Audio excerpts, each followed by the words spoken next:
நம் தேவனாகிய இயேசு கிறிஸ்துவினால் உங்களுக்கு கிருபையும் சமாதானமும் சந்தோஷமும் உண்டாவதாக. இன்றைக்கு தேவநீதியை குறித்து நாம பார்க்கவிருக்கிற வேத பகுதி கலாத்தியர் 3வது அதிகாரம் வசனம் 11. Galatians chapter 3 verse 11. நியாயப்பிரமாணத்தினாலே ஒருவனும் தேவனிடத்தில் நீதிமான் ஆகிறதில்லை என்பது வெளியரங்கமாயிருக்கிறது. ஏனெனில் விசுவாசத்தினாலே நீதிமான் பிழைப்பான் என்று எழுதியிருக்கிறதே.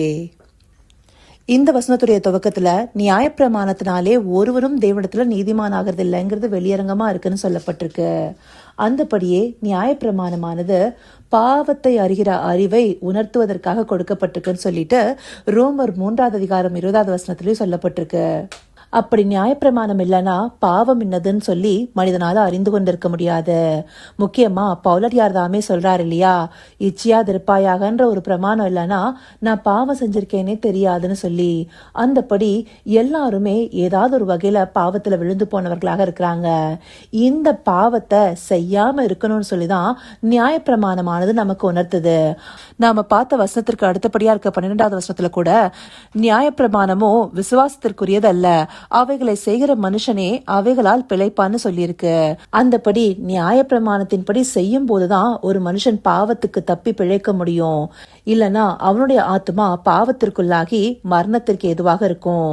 இப்படி நியாயப்பிரமாணத்தினால ஒருவரும் நீதிமானாக்கப்படுறதில்ல. இத சொல்லிட்டுதான் மேற்படியாக இந்த வசனத்துல ஏனெனில் விசுவாசத்தினாலே நீதிமான் பிழைப்பான் என்று எழுதியிருக்கிறதுன்னு சொல்லப்பட்டிருக்கு.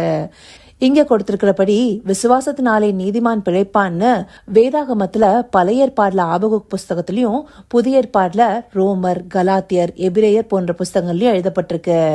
அந்தபடி விசுவாசத்தினால நீதிமான் பிழைப்பான்றதை எழுதியிருக்கிறது மாத்திரம் இல்லாம நமக்கு அதற்கு ஒரு நல்ல சாட்சியாக வாழ்ந்தவர் தான் ஆபிரகாம். அவர் தேவனை விசுவாசிச்சது அவருக்கு நீதியாக எண்ணப்பட்டதுன்னு சொல்லிட்டு நமக்கு வேதத்துல தெளிவாக குறிப்பிடப்பட்டிருக்கு. அந்தபடியாக தேவனை விசுவாசிச்சு தேவனுடைய அழைப்பை ஏற்று அவருடைய சொல்லுக்கு கீழ்ப்படிந்து நடந்தவராகவே ஆபிரகாம் காணப்படுறாரு.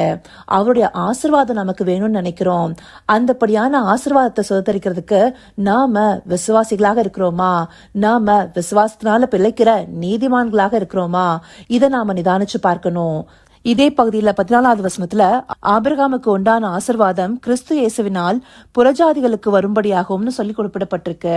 அந்தபடி ஆபிரகாமுக்கு உண்டான ஆசீர்வாதம் புறஜாதிகளுக்கு விசுவாசத்தின் மூலமா உண்டாயிருக்கு. அப்படி புறஜாதியிலிருந்து ரட்சிக்கப்பட்ட நாம மாத்திரம் ஆபிரகாமுடைய சந்ததியா இருக்கணும்னு விருப்பப்படல.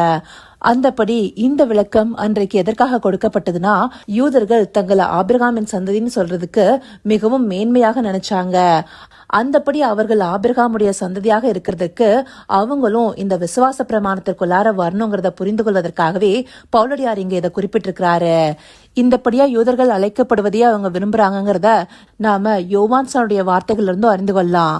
மத்தேயு 3வது அதிகாரம் 9வது வசனத்துல ஆபிரகாம் எங்களுக்கு தகப்பன் என்று உங்களுக்குள்ளே சொல்லிக்கொள்ள நினையாதிருங்கள், தேவன் இந்த கல்லுகளினாலே ஆபிரகாமுக்கு பிள்ளைகளை உண்டு பண்ண வல்லவராய் இருக்கிறார் என்று உங்களுக்கு சொல்கிறேன்னு சொல்றாரு இல்லையா. இது எவ்வளவு பெரிய தீர்க்க தரிசனமான வார்த்தை. அன்றைக்கே யோவான்சான் யூதர்களையும் இஸ்ரவேலர்களையும் பார்த்து இப்படியான வார்த்தையை சொல்லியிருக்கிறாரு. ஆபிரகாம் எங்களுக்கு தகப்பன்னு நீங்க சொல்லிக்கொள்ள நினையாதிருங்க, இந்த கல்லுகள்னாலும் ஆபிரகாமுக்கு பிள்ளைகளை உண்டு பண்ண தேவன் வல்லவரா இருக்கிறார்னு சொல்லி. இன்றைக்கு அந்த கற்களே பிள்ளைகளாகும்படி புறஜாதியாருக்கு அந்த ஆசீர்வாதம் வந்து சேர்ந்தது. அப்படி ஆவிக்குரிய வகையில நாம் எல்லாரும் ஆபிரகாமின் சந்ததியாராக இருக்கிறோம்.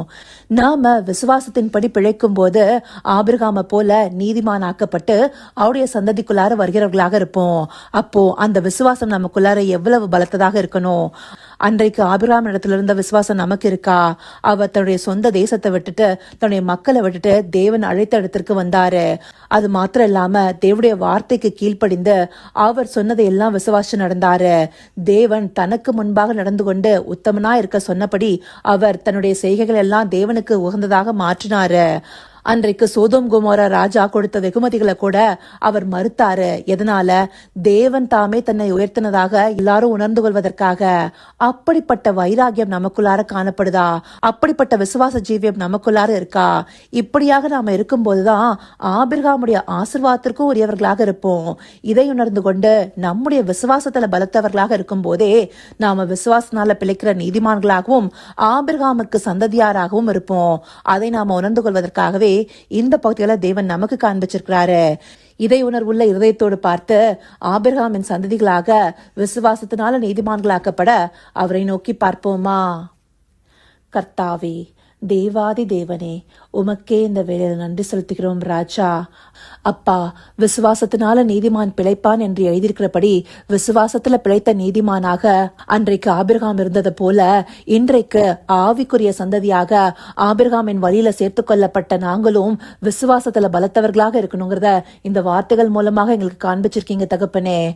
அந்தபடியாக விசுவாசத்தினால பிழைக்கும் நீதிமான்களாக உண்மையே முழுவதுமாக நம்பி இருந்து ஆவிக்குரிய ஜீவத்துல ஜெயமெடுப்பவர்களாக நாங்க காணப்படணும் தகப்பனே. உம்முடைய நீதி எங்களிடத்துல ஆளுகை செய்ய எங்களை நாங்க ஒப்பு கொடுக்கணும் ராஜா. அப்படியாக ஆபிரகாமின் சந்ததிகளாக விசுவாசத்தினால நீதிமான்களாக்கப்பட தேவரீர் எங்களை நடத்தியறலுங்க. அப்படியே நீங்க நடத்த போகிற தயவிற்காய் நன்றி. சகலவித துதி மகிமை கனம் யாவும் ஒருவருக்கே செலுத்துகிறோம். இயேசு கிறிஸ்துவின் மூலமாய் வேண்டிக் கொள்கிறேன் பிதாவே. ஆமேன், ஆமேன்.